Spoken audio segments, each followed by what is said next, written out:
You are listening to the Dare to Love podcast with your hosts, Sonica Tinker and Christian Peterson, founders of LoveWorks.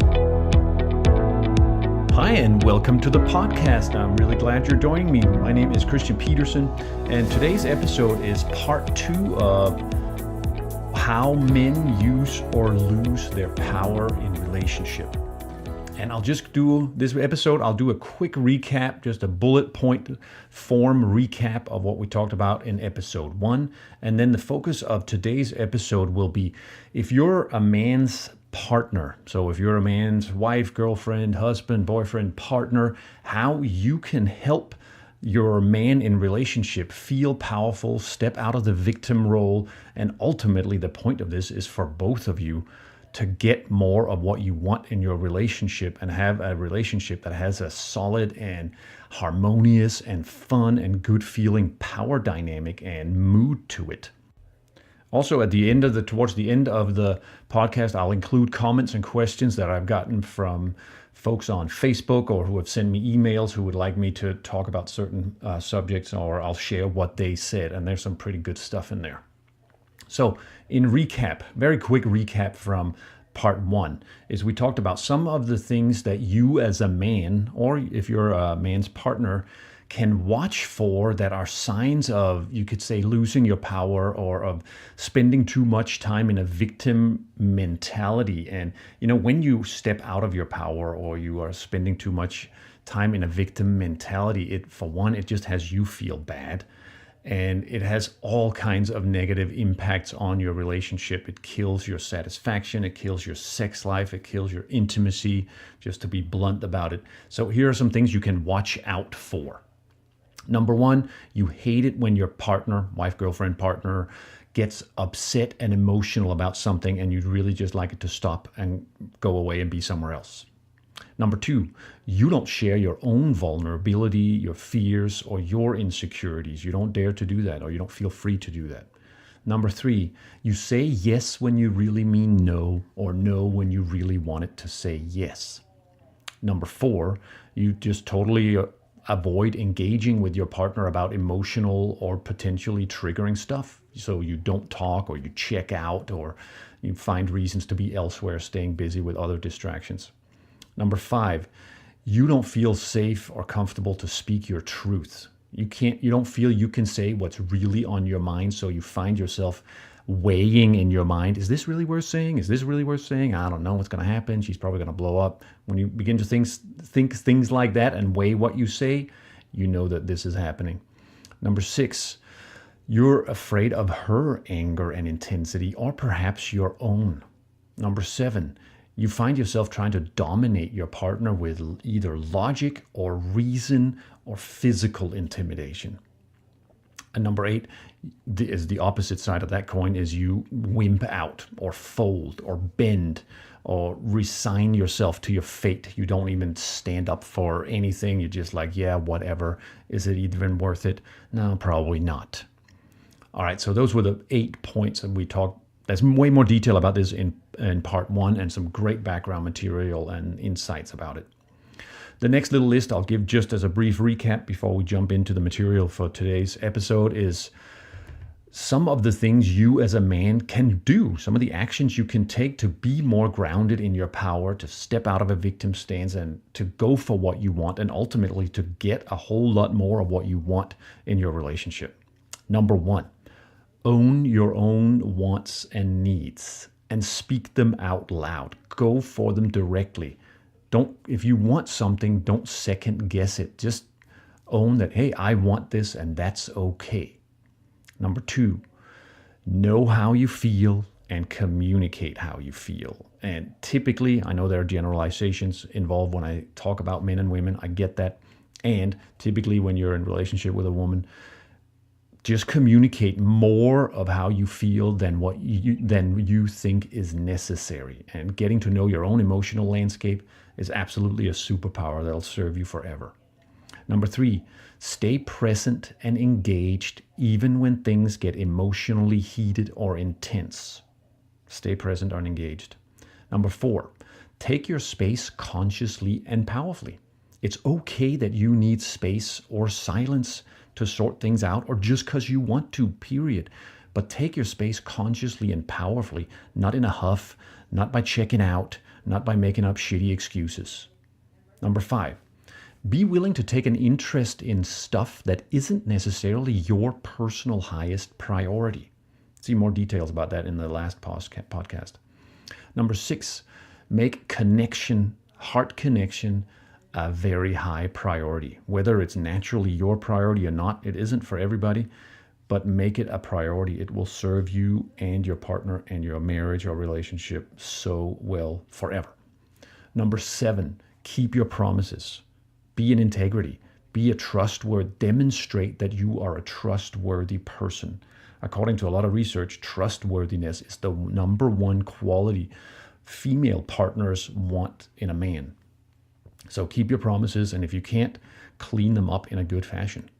And number 8, connect your heart and your sex.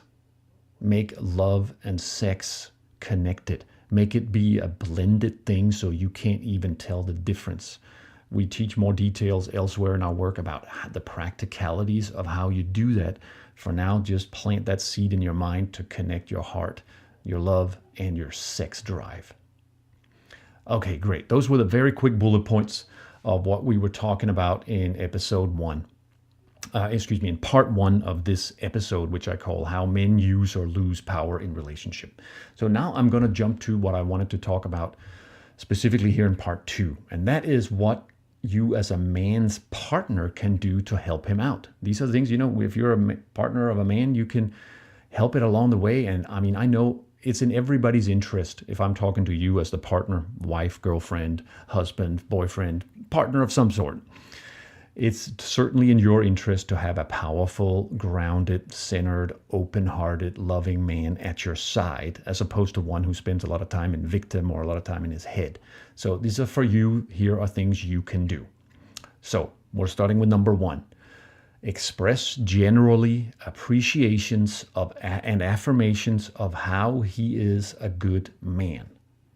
Like just that statement in itself is a really powerful statement and tends to hit us men right in the heart and to dissolve a lot of anxiety, to simply say, you're a good man.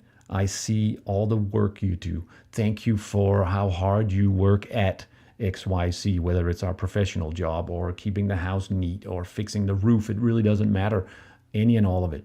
I can't tell you how many men, I know this is true for people in general, but I'm talking about men and specifically in this episode here, have been coded to believe that they are basically a piece of shit. I was one of them. I just fabricated that. Some of it, sure, my parents gave to me, and some of it I just fabricated from living in this culture that I'm basically just a piece of shit and I'm not worth anything. Even though I have a better handle at that, it still stings. It can still be activated. And I'll give you an example. At one of our recent workshops, we do an exercise where we set it up so you get to really profoundly be seen for the good person that you are. And after this exercise, which is very moving, and people are crying, and it's just a heart-opening, profound thing. A man came up to me who, very stoic man who didn't talk much throughout the whole weekend. He came up to me and said, tears running down his face. And you could tell he was trying really hard to keep it together, but he just couldn't. His tears were overpowering him and just running down his cheeks. And he was saying, I have never been seen like that in my whole life. My parents just told me that I was a piece of shit. Those were his words exactly. They just told me I was a piece of shit and I'd never amount to anything.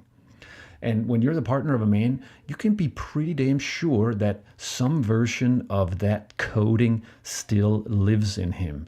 So on the opposite side, if you offer criticism for stuff, it hits right into that already more or less activated ouch of I'm a piece of shit. I'll never amount to anything. So the number one thing you can do is generally appreciate and affirm that this is a good man and that you appreciate the work that he offers in your relationship, around your house, for your family, for money, all of it.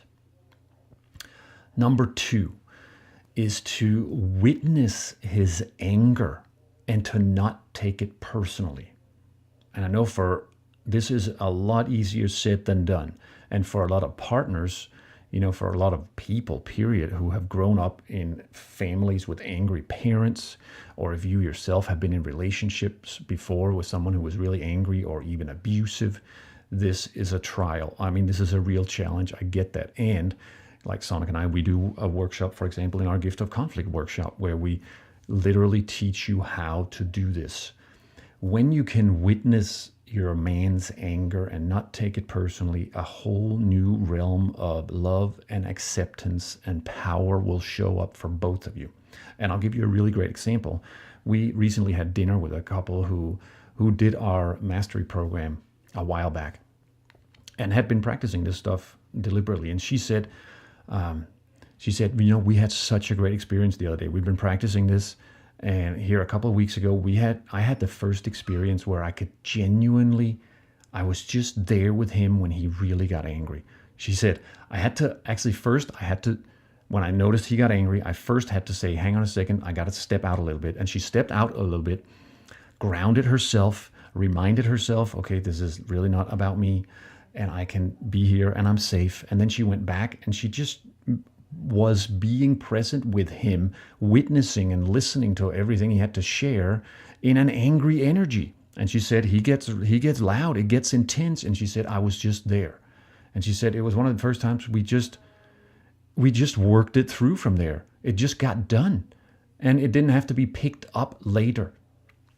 So anger for men is a central emotion. Many of us have been trained that anger is it's like one of the only acceptable intense emotions. So for a lot of us, I am one such man, anger is the first go-to emotional response. Even when I feel sad or afraid about something, often what I feel first is angry. It's like angry is the feeling that lays on top of every other emotion. And it takes something for me to move through that and get to the sadness or the fear or the hurt or the shame or whatever that is under the anger. And if I'm with a partner who immediately withdraws or worse, condemns my intensity or my anger, then I never get there. And it appears to both me and my partner as if all I ever do is feel angry. I don't know, I can remember that from, parents and adults in my life where I had the sense that the men around me, they were even, okay. They were either only just, okay, or they were angry. That was the only other emotion I can recall. So one of the best things you can do is, while of course keeping yourself safe and taking care of yourself, is to witness your man's anger and to not take it personally and actually share it with him. It doesn't mean you have to take big dumpings. It definitely doesn't mean you have to take abuse. And it most certainly doesn't mean you're, having to accept physical or verbal abuse of any kind. But most men we deal with are, they figure out, or at least they have a desire to figure out how to use their anger responsibly. And men often need help with this too, no doubt about it. So as this couple I just shared a story about, is a testimonial to, it can produce amazing breakthroughs and connection when you can do this. So that was number 2. Number 3, allow time for processing emotions. Not everyone can eloquently articulate their feelings in real time as they're happening. Just like not everyone can immediately read and understand the manual for a new computer or the new heater in the house. Not everybody has that kind of real-time access. And this is definitely true for a lot of men, that sometimes it's like one of the analogies I use when I'm in the middle of something, or Sonica wants to engage with something emotionally, or she's asking me about how I feel about something. It's a little bit about like driving down the freeway and all of a sudden trying to put my car in reverse. You can imagine the screech that would cause in the engine, and it feels a little bit like that inside. It takes time for me to slow my car down, so to speak. Then I can put the gear into reverse, and then I can begin to feel whatever it is I'm feeling. There's a lot of men I know who, and I am one of them again, who need to learn how to feel what we feel, who need to learn how to access the emotional internal landscape and need to learn the words that go with it and how to speak that language. And there are, very often women just know that language. To just know it. It's like you're born speaking that language. But for me, it's not my native tongue. So, just like English isn't my native tongue, I can learn how to speak that, but it's taken some time and practice to get there. So allow time for processing emotions. And the next point is related to this, but a little bit different. And I call it's number 4 point here. Allow time and silence to be a valid reset strategy. Or you could even say a valid conflict resolution strategy. Just like talking and verbal communication and hashing things out and getting clear about what we want and talking it out is great and necessary, so is silence. We live in a world, or at least when we're engaged in the relationship world, when it comes to marriage, intimate relationships, and there is often you could say maybe a feminine predominance in values. And I don't mean that women are saying this should be a certain way, but you could say it's the feminine qualities of connection and intimacy and open communication that kind of takes precedence or have a higher perceived value.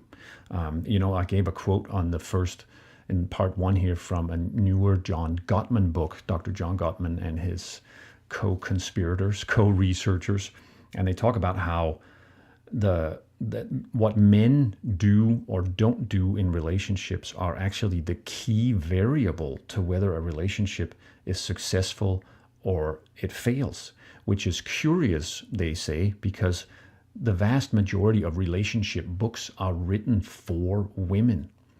So often it's accepted as a given value that, hey, it's better to talk than to not talk. It's better to communicate more than it is to communicate less. And, being a person and a teacher myself who we teach a lot of different communication strategies and a lot of different ways to talk about what's going on in marriages and relationships. I am a huge advocate of communicating effectively and fully in a way so both partners in a marriage or relationship are satisfied. But it's important to remember that communicating and talking is not the only way to do that. For a lot of men, our default strategy to reset ourselves when we get upset or stressed about something, our default strategy and the one that works the easiest and best is to take space or let time pass. I'm sure you've heard or have experienced yourself. We hear this all the time. It's true for Sonika and myself, how when, let's say a male-female couple, you get really upset about something, and the man is like, let's just go sleep on it. And he goes to sleep and sleeps just fine.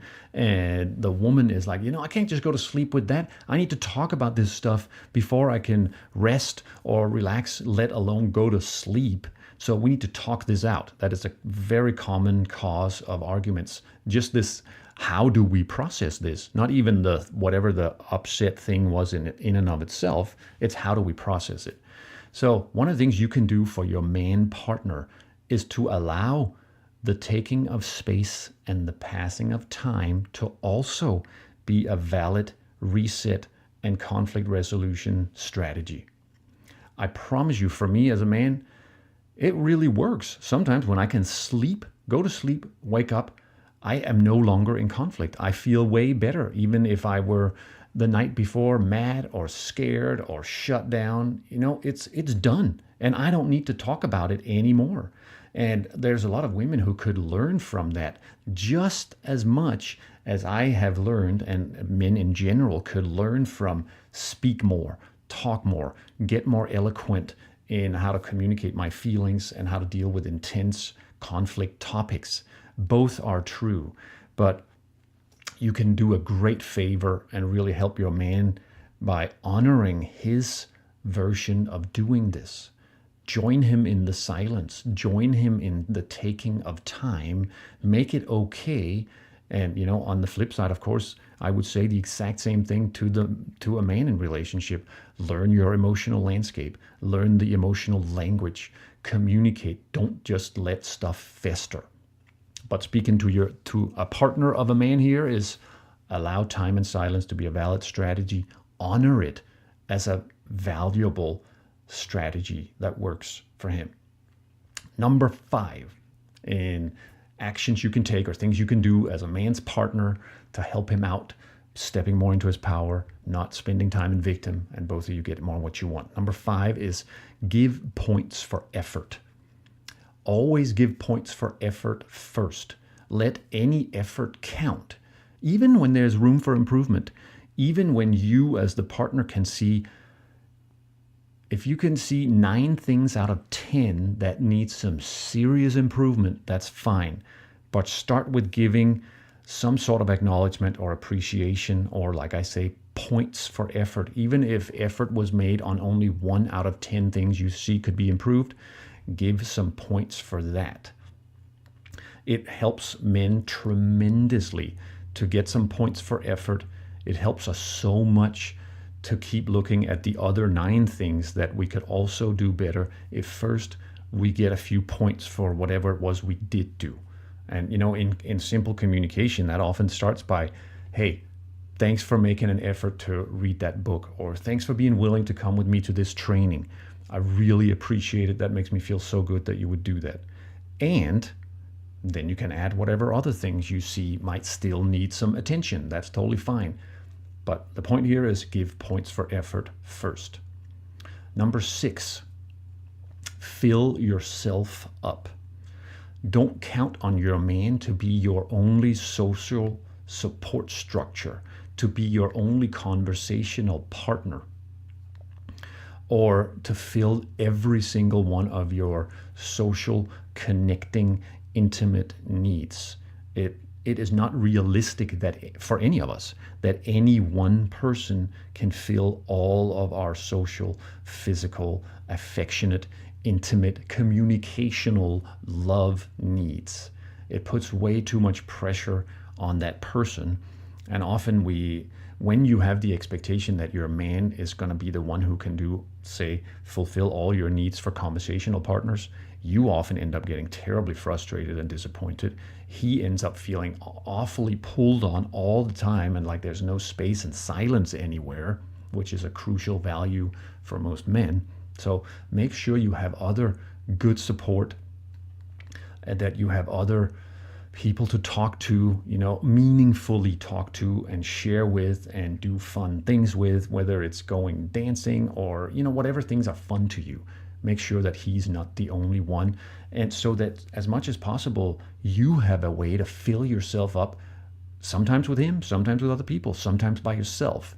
But that really what we're trying to avoid here is a situation where you're constantly pulling on your man to talk more, do more, touch more. That push-pull match that happens in almost every marriage and every relationship it will just wear you both down. So the point here is fill yourself up. Make sure you have other high-quality social support structures in place. Number 7, and this is the last thing I'll do in this list, and I want to say I didn't say this up front, but which I always do some point when I make lists like this. This is by no means an exhaustive list. I am by no means thinking that this is all that can be done, but these are just, I've chosen 7 really important points here. Excuse me, and here is number 7. You know that old, that saying you often hear in everyday language is give the guy a break. That's actually this number 7 is give the man a break. And what I mean by that is take his stance at face value and honor that just as much as you want him to honor, whatever your stance or opinion is about something. So for example, I'll give you a simple example that we hear all the time. Let's say he says, this is not a big deal. It's really not worth making a big discussion out of. Can we just move on? In most professional relationship settings, the advice is often to a comment like that is, now you can't just brush that off. You're going to leave your wife hanging like that. That's just going to cause conflict. And often that there is truth to that. I'm not saying there isn't, but sometimes also honor his reality. And his reality and his method is often just that. It goes back to one of the earlier points I said about taking time and letting that be a strategy as well. But literally give the man a break by honoring the way he does stuff like that. And you say, so when he says, it's really not that big of a deal, it's not worth making a big discussion out of, let's just move on. Like for you to say, you're right. It probably isn't. I got this on my own, or you're right. Maybe it isn't worth a big deal. It's totally fine. Yeah, let's just move on. And for you as a partner, your practice, which we talked about on one of our mastery program advanced phone calls the other day, Sonika was talking about how, the ability to let something go. And she was telling a story of a seminar she once went to, which wasn't a very nice seminar, but she did learn a very powerful tool, which was to let things go. So in this particular seminar she was talking about, the facilitators would actually deliberately trigger a participant, make them angry or sad or flustered or something. That's the part she didn't like about this seminar. And then they would have, in this case, Sonika stand up in front of the whole crowd of, 50 or 100 people. And then they would say, okay, well, just stand there until you have let that go. Just let us know when you've let it go. And she would stand up in front of, 50, 100 people, I don't know how many. And she would just stand there until she had genuinely let some trigger go. And she got really good at letting stuff go. I have practiced that, not in this seminar, but in my own way of genuinely letting things go. So you as a partner, this is one of the things you can do to support that effort, is get good at genuinely letting things go. And how you know you can let things go is when it doesn't trigger you afterwards and you don't feel the need to talk about it a week later and the week after and the week after. If you can't do that, that's okay. There are other methods that we teach elsewhere for how to bring up stuff from the past that didn't get completed. And there are good ways and productive ways and loving ways that those can be dealt with. But for here, when we're just talking about pure support of your man, is sometimes when he says, it's not that big of a deal, it's not worth making a big discussion of, let's just move on, for you to say, yeah, you're right, let's just do that. That's also a good way to do it. And I humbly predict that if you were to do that, particularly if you've set up a routine or a habit in your relationship where there's a lot of contention and you don't feel like communication is smooth, if you were to say that the next time he says, let's just move on, this is not a big deal, and you were to just say, you're right, let's just move on, that he might just drop his jaw to the floor and be, think that was the most awesome thing that ever happened right there.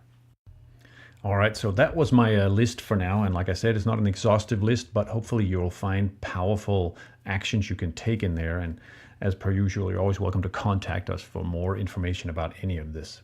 Now, I want to take a little time to share some comments or questions that I've gotten through Facebook, or people have sent me emails that I was inviting questions for this podcast. So we'll start with what Sabrina said on Facebook. She said, why do men think self-improvement is a weakness or just something to do for the wife to shut us up?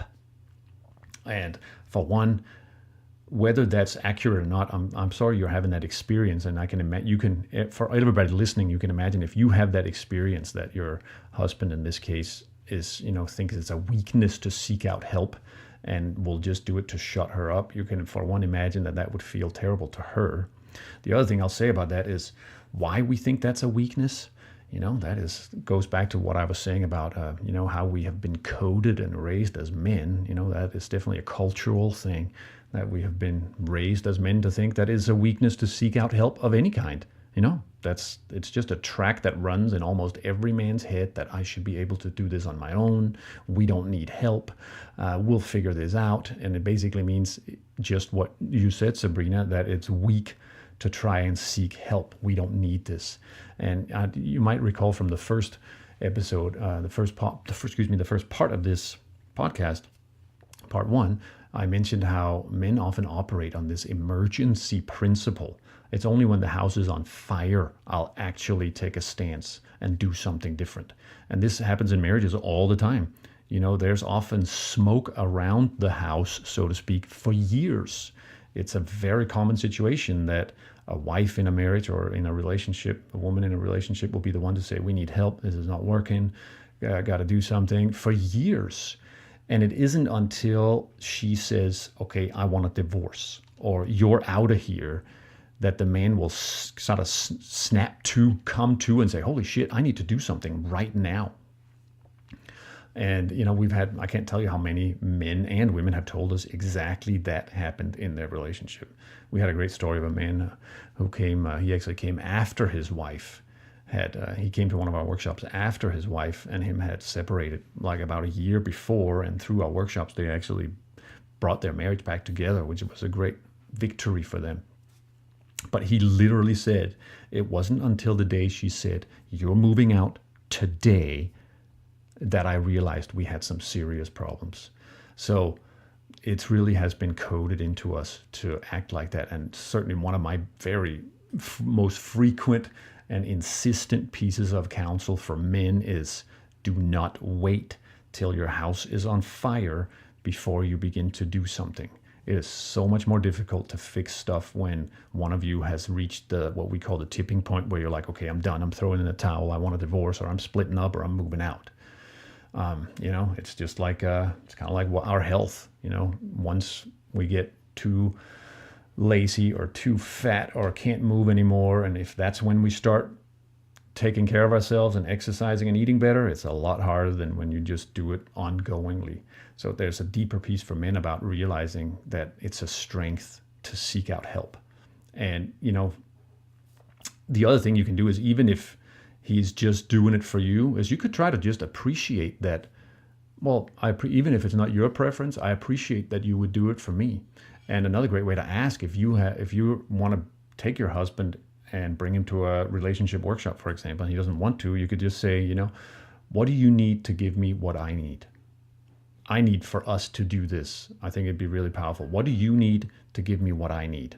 That's a great and powerful and very direct question. Now, Sabrina makes another point here. She says, what when I have a man who is who's just not as into sex as I am, who seems to not want to do anything about it, and I don't know. She said, yeah, you can only hear so many times someone say, my husband in this case, I do desire you. It's just that ... I can only hear that so many times before I begin to take it personally. And, I feel you on that. And first, I want to say it's a really good point that, there's often a myth out there that men are always the ones who want more sex, and women are the ones who say, no, no, no. And that is very often the exact opposite is the case. And Sabrina's comment here is an example of that. That's the opposite case, where she wants more sex and intimacy and more energy and aliveness in that domain. She's like, what is it going to take for him to do something about it? Go to therapy, or go see a doctor, or take supplements, or take a training, or whatever. And like I said, often what it takes, this is not optimal, but often what it takes is for a wife or a girlfriend to say, I'm done. I can't do this anymore, to deliver ultimatums. Although there are many things you can do before it gets to that point. And I would not recommend that. But I'm just saying that is often what actually happens. That's when new action is taken. And I would say to your husband is, I know it's scary to go seek help with that if sex isn't something that functions well for you. I have men coming to my coaching for that purpose, and it's really scary for them to reach out, because it goes to the same point I was just talking about. It's just so coded into our brains that if I'm not a stud in bed and I can't make that work, that I'm a piece of shit and I'm a nobody. So it's so tempting to come up with all kinds of other ways, or to convince myself, it's not really that important. That's a strategy that a lot of men use, but if they can't make sex work properly, or as how they want, is how they'll convince themselves, hey, it's not that big of a deal. Who needs it that much? And it just kind of fades into the background. But often, just like you say, Sabrina, it causes such rifts in the relationship that it often will be the road to split up. So one of the things you can do is give me a call, or find another man you trust, or another therapist you trust. Call me, be happy to talk to you. And yeah, it often takes a lot of pushing to get that started. Last point Sabrina makes, which is really good.